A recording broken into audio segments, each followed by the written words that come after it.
Alright guys, today we're going to be comparing all these different Cayennes we got in today. We're going to start off with this turbo model, and then we'll go down to the base models and the 6-cylinder models and the Cayenne S. So this is to make a decision. If you're looking for a Cayenne, what makes them different. So this is the turbo model. As you can see, the sides, the body kit, due to the sunlight, it's kind of hard to see some of the sport package items, but this is going to be what the turbo model looks like. As you can see, all the dashboard components, everything's premium. Your doors, Alcantara suede leather, imitated suede, or whatever you guys want to call it, but basically it's Alcantara made to look like leather. So it's a nice little touch that these turbos have. Nice stitching everywhere. This is what you get when you get a turbo model. Seat bolsters are nice and wide, and it's just very premium, very nice looking.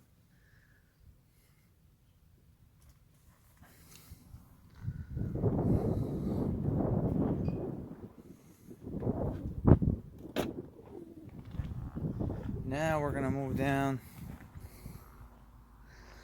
Okay, here's another 6-cylinder model. This one is a 2012, and they look very identical. You see how the sides, they don't have anything special. They're just flat, not painted. Same thing here.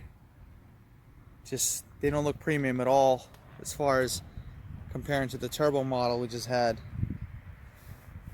It looks nice though, but if we compare it to the turbo models, the turbo model looks way better. So I'm gonna get inside this one.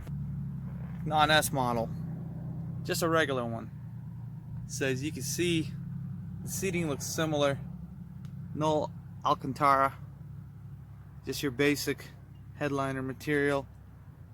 Regular plastic dashboard, no leather here. Regular plastic panels.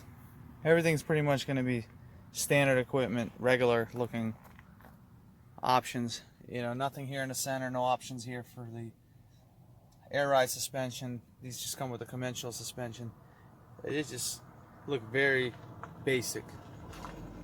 And that's basically the comparison between 6 cylinders, same basic stuff, regular headliner, no options either. It's just very, very, very basic.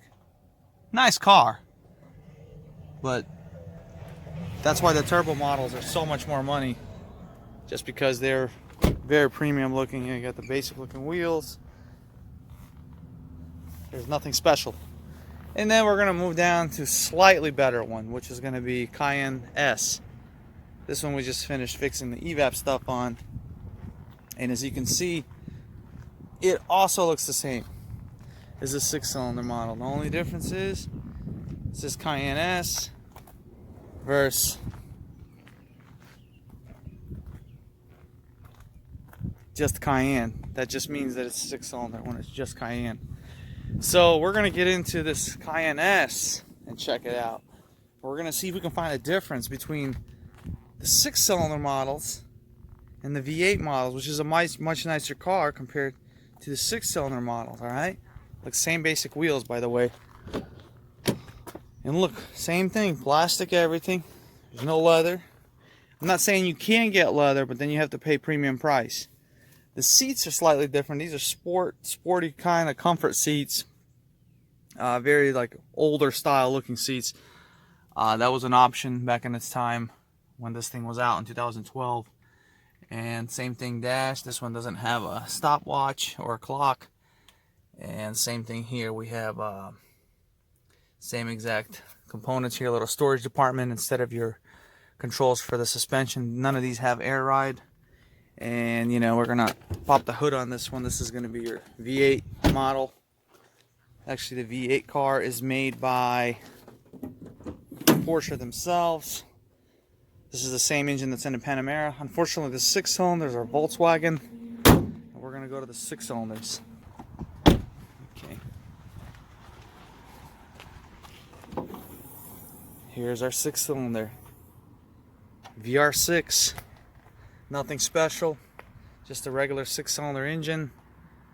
This is pretty much, that's what some of the other cars had, the V6 vehicles that, well, the VR6 cars.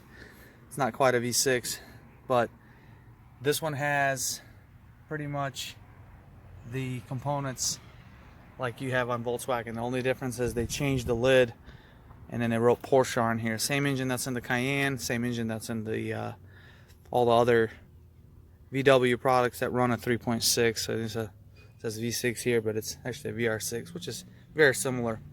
Kind of explains, hopefully, what the biggest differences are between a high-end looking Cayenne like this one, just a premium sport package.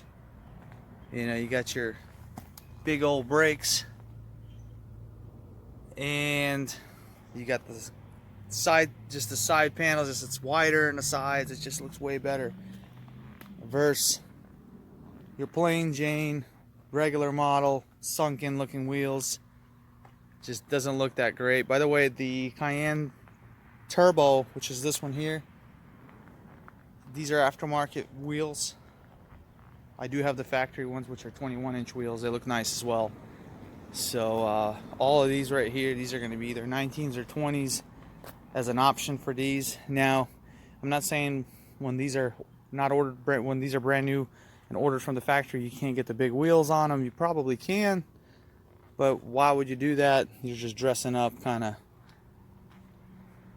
a lower end Cayenne for no reason. You can just might as well step it up to at least a GTS model.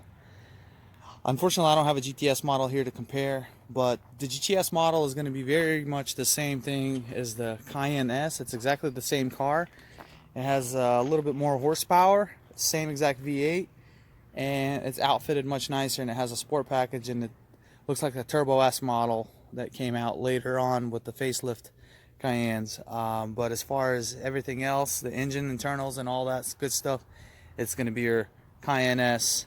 If you actually get your Cayenne S outfitted in a sport package, you pretty much are driving a GTS model. That's it. That's what I wanted to kind of show you guys. The difference is, if you're looking for a Cayenne and you want to buy and you're confused and you just see prices all over the place, well, that's why you're going to be paying much less for this vehicle, because of the 6-cylinder, and it's just not a premium as the, you know, the Cayenne S that I just showed you. Or when you step it up to the big boy, which is the turbo model, you know, you're going to pay a lot more for them, and they're worth it. You know, as far as the gas mileage is concerned, they're going to be all basically the same between the 6 and the 8. The turbo model is going to consume just a tad bit more, but you know, from my experience, if you drive them normally, they actually consume much less because they have so much power, 500 horsepower. They're able to pretty much run at about 1,000 to 1,200 RPMs, and the car just goes, and it's a lot of power. So I hope that gives you guys a little bit of understanding between these cars, and we'll make another video shortly, and we'll see you next time.